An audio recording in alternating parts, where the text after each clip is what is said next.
பேச அழைக்கிறோம். சமூகத்தின் வாழ்வாதாரங்கள் மேல் அக்கறை கொண்டு சேர வேண்டியதை சேர்க்க வேண்டியதை தன் படைப்பின் மூலம் மக்களிடம் தொடர்ந்து கொண்டு போய் சேர்த்து கொண்டிருக்கும் இயக்குனர் ராஜு முருகன் அவர்களை பேச அழைக்கிறோம்.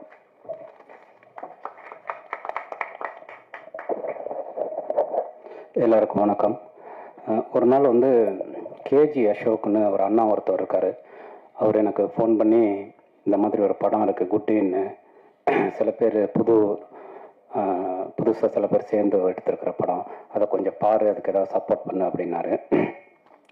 பொதுவாக இந்த மாதிரியான விஷயங்கள் வரும்போது நம்ம சப்போர்ட் பண்ணுறது பண்ணல அப்படிங்கிறதெல்லாம் தாண்டி அந்த கண்டென்ட் தான் ரொம்ப முக்கியம். அந்த மாதிரி நிறைய படத்துக்கு நம்ம போகிறோம், சம்பிரதாயத்துக்கு சப்போர்ட் பண்ணுறதுக்காக 2 வார்த்தைகள் பேசுவோம். சில படங்கள் கண்டிப்பாக நம்ம பேசியே ஆகணும் அப்படிங்கிற விஷயத்தை நமக்கு உருவாக்கும். இந்த படம் அப்படி 2வது வகை. அந்த படத்தை பார்த்த உடனே இதுக்கு சப்போர்ட் பண்ணுறது நம்முடைய தார்மீக கடமை அப்படின்னு என்னை உணர வைத்த ஒரு படம் குட்டை.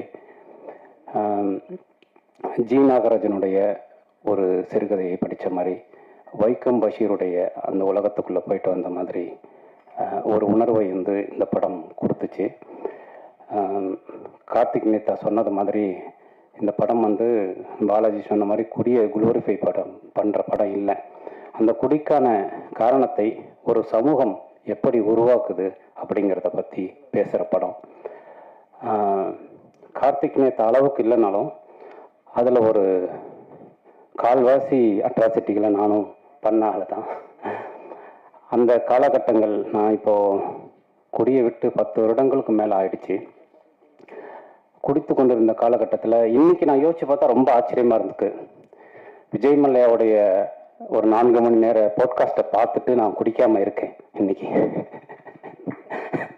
அப்போ எவ்வளோ பெரிய மன உறுதி நான் அடைஞ்சிருக்கேன் அப்படிங்கிறத நினைக்கும் போது எனக்கு ரொம்ப ஆச்சரியமாக இருக்குது. ஏன்னா ஒரு நாள் நம்முடைய வேலைகளை தவிர்த்துட்டு, நம்முடைய செயல்களை தவிர்த்துட்டு, நம்ம யூடியூப்லையும் ஊடகங்களையும் பயணம் பண்ணிட்டு அன்றைக்கு சாயங்காலம் குடிக்காமல் தூங்க முடியுமான்னு தெரியல.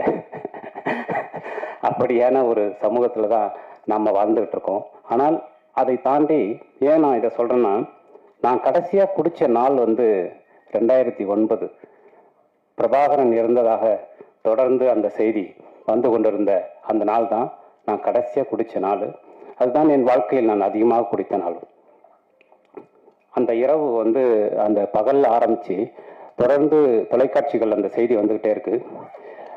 ஒரு 30 வருடங்களுக்கு மேலான ஒரு மாபெரும் கனவு, ஒரு மாபெரும் போராட்டம் நம் கண்முன்னே வீழக்கூடிய, அதை பார்க்கக்கூடிய சக்தி உங்களைப் போலவே எனக்கும் இல்லை. அந்த நாள் அருள்லையிலும் நானும் சேர்ந்து மத்தியானத்துலேருந்து குடிச்சுக்கிட்டே இருக்கோம். அருளில் குடிச்சிட்டு தமிழகத்தின் அரசியலில், பத்திரிகைகளில், உயர் பொறுப்புகளில் இருக்கிறவங்களுக்கெல்லாம் ஃபோன் போட்டுக்கிட்டே இருக்கான் குடிச்சிட்டு. ஏதாவது இது உண்மையா, வேறு ஏதாவது நடக்குதா, ஏதாவது நடந்துருமா அப்படிங்கிறதை தெரிந்து கொள்ளக்கூடிய சூழலில் அன்றைக்கு முழுவதும், அன்னைக்கு நாங்கள் குடிச்சிட்டு யார் யாரை சந்திச்சோங்கிறது ஞாபகமே இல்லை. சீமான் அண்ணனை சந்தித்தோம். அப்படி நிறைய பேரை சந்தித்தோம் அந்த இரவில். வைகோ அவர்களுக்கு பேசணும், அப்படி நிறைய பேருக்கு பேசி அந்த இரவு முழுவதும் மிக அந்த மறுநாள் விடிந்த பிறகு நான் அடைந்த மாபெரும் ஒரு குற்ற உணர்ச்சியின் பொருட்டாக நான் குடியை விட்டுவிட்டேன். அன்றிலிருந்து இன்று வரை நான் குடியை தொடுவதில்லை.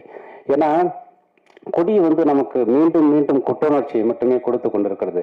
இந்த சமூகத்தை பற்றி நாம் கவலைப்படலாம், இந்த சமூகம் நாங்கள் கொடுக்க அழுத்தத்தை பற்றி பேசலாம். ஆனால் சீர்திருத்தம் செய்வதற்கு செயல் மட்டும்தான் முக்கியம் அப்படிங்கிறது. அது எளிய செயலாக இருக்கலாம், வலிய செயலாக இருக்கலாம். அதுக்கு சைஸ் பெருசே இல்லை. சினிமாக்களையும் நான் அதை தான் தொடர்ந்து சொல்லிகிட்டே இருக்கேன். சின்ன படம் பெரிய படங்கிறது இல்லை, அது ஏற்படுத்தக்கூடிய தாக்கம் தான் முக்கியம்.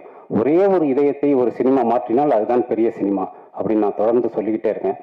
அந்த மாதிரி நாம் செய்யக்கூடிய செயல்கள் தான், அது சிறியதாக இருந்தாலும் பெரியதாக இருந்தாலும், இந்த சமூகத்தை மாற்றுவதற்கான குறைந்தபட்ச அல்லது சக மனிதர்களை அன்பு செலுத்துவதற்கான குறைந்தபட்ச விஷயத்தை நாம் செய்ய வேண்டும். அதுதான் முக்கியம். குடி அல்ல என்பதை உணர்ந்த தருணத்திலிருந்து நான் குடியை விட்டுட்டேன். இந்த படமும் அதைத்தான் பேசுது. இந்த படத்தை பார்த்து முடிக்கும் போது அந்த எண்ணம் நமக்குள் உருவாக்குறது. அதனால உண்மையிலேயே ஒரு சிறந்த படத்தை பார்த்த விஷயத்தை இந்த படம் கொடுத்தது நிச்சயமா உங்களுக்கும் கொடுக்கும். நான் வந்து மலையாள சினிமாக்கள்லாம் பார்க்கும்போது குறிப்பாக சமீபத்தில் கூட இந்த அடிகோஸ் அமிகோஸ்ன்னு சுராஜ் வெங்கமோடு நடித்த படத்தை எல்லாம் பார்க்கும்போது இந்த மாதிரியான படங்கள் வந்து ஏன் தமிழ் சினிமாவில் வர்றதில்லைன்னு யோசிச்சிருக்கேன். அதுக்கு முக்கியமான காரணமாக எனக்கு தோன்றது என்னன்னா, புதுசாக வர்ற படைப்பாளிகள்கிட்ட ஒரு இன்னோசென்ஸ் இருக்கும், ஒரு அறியாமை இருக்கும், ஒரு ஃபார்மேட்டை உடைக்கக்கூடிய ஒரு தன்மை இருக்கும். அதை எல்லாருமா சேர்ந்து கெடுத்துருவோம் அவங்க மேலே போடுற ப்ரெஷரில். அதனால தான் நிறைய சினிமாக்கள் வந்து அதோடைய ஒரிஜினலில் வர்றதில்லை அப்படின்னு நான் நினைக்கிறேன். இந்த படம் வந்து அப்படி இல்லாமல் ஒரு ஒரிஜினலான ஃபார்மேட்டில் வந்திருக்கு. அது வந்து ரொம்ப நல்லா இருக்கு. அது ரொம்ப அழகான ஒரு படமாக வந்திருக்கு. அப்புறம் நான் அந்த படம் பார்த்துட்டு ரொம்ப நல்லா இருக்கு படம், எனக்கு ரொம்ப பிடிச்சிருக்கு, அதனால நான் இந்த படத்தை பற்றி பேசுகிறேன், இந்த படத்துக்கு நான் சப்போர்ட் பண்ணுறேன்னு சொல்லும்போது பிருத்திவிராஜும் மைக்கேலும் வந்து தொடர்ந்து என்னை சந்திச்சுட்டே இருந்தாங்க. அந்த குரூவை பார்க்கும்போதே, அரவிந்தன் டைரக்டர் அந்த குரூவை பார்க்கும்போதே சில பேரை பார்க்கும்போது நமக்கு தெரியும் இவங்களுக்கு ஏதாவது நல்லது நடந்துடணுங்கிற தவிப்பை வந்து நமக்கு அவங்க உருவாக்குவாங்க. அந்த மாதிரியான ஒரு குரு இவங்க. கிட்டத்தட்ட 2-3 வருடங்களாக பாடுபட்டு இப்படியான ஒரு படத்தை உருவாக்கியிருக்காங்க. அதனால நிச்சயமா இந்த மாதிரியான படங்களுக்கு ஆதரவு அளிப்பது என்பது நம்முடைய கடமைன்னு நான் நினைக்கிறேன், ஊடகங்களுக்கான கடமைன்னு நான் நினைக்கிறேன். அதனால இந்த படத்தை வந்து நிச்சயமா உங்கள் படமாக எடுத்து கொண்டாடுங்கள் அப்படின்னு நான் கேட்டுக்கிறேன். கார்த்திக் நேதா வந்து நான் ரொம்ப வருஷமா ஃபாலோ பண்ணிட்டு இருக்கக்கூடிய ஒரு நண்பன். அவருடைய வளர்ச்சிங்கிறது இன்னைக்கு ரொம்ப முக்கியமான ஒரு விஷயமா பார்க்குறேன். அவ்வளவு அழகான பொயட்டிக் சென்ஸ் உள்ள ஒரு மனிதர். நான் முத்துக்குமார் அண்ணனுக்கு அப்புறம் அந்த இடத்த வந்து ஒரு அந்த இடத்தை தொடக்கூடிய ஒரு மனிதனாக கார்த்திக் நேதா பார்க்குறேன். அவருடைய லைஃபோடைய ஒரு பீஸ் தான் இந்த படம். அதனால இந்த படத்தில் பங்கெடுத்த அத்தனை பேரும், இதன் படத்தில் நடித்த எல்லோருக்கும், இந்த படத்தில் பங்கு கொண்ட தொழில்நுட்ப கலைஞர்கள் எல்லாருக்கும், சார்லாம் சூப்பராக நடிச்சிருந்தார் ஜெயமுருகன் சார்லாம், அப்படி எல்லோருக்கும், ஜீவா தோழர் எல்லாருக்கும் வந்து ரொம்ப அற்புதமான ஒரு விஷயத்து. கோவிந்த சந்தோட மியூசிக்கு ரொம்ப சிறப்பாக இருந்தது. அவர் இந்த படத்துடைய ஆன்மான்னே சொல்லலாம், அவருடைய இசையை, அந்த பாடலை. இந்த படம் வந்து நிச்சயமாக உங்களுக்கு ஒரு பெரிய தாக்கத்தை ஏற்படுத்தும். இந்த படம் சம்பந்தப்பட்ட அத்தனை பேருக்கும், இந்த படத்திற்கு சப்போர்ட் கொடுக்குற ட்ரீம் வாரியர்ஸ் அவர்களுக்கு, ஏன்னா அவங்க கை வைக்கிற ஒரு படம் வந்து என்றைக்குமே ஒரு சிறந்த படமாக இருக்கும். அது எல்லாம் சேர்ந்து இது மிகச்சிறந்த ஒரு வெற்றி படமாக அமைவதற்கு என்னுடைய வாழ்த்துக்களும் அன்பும். நன்றி.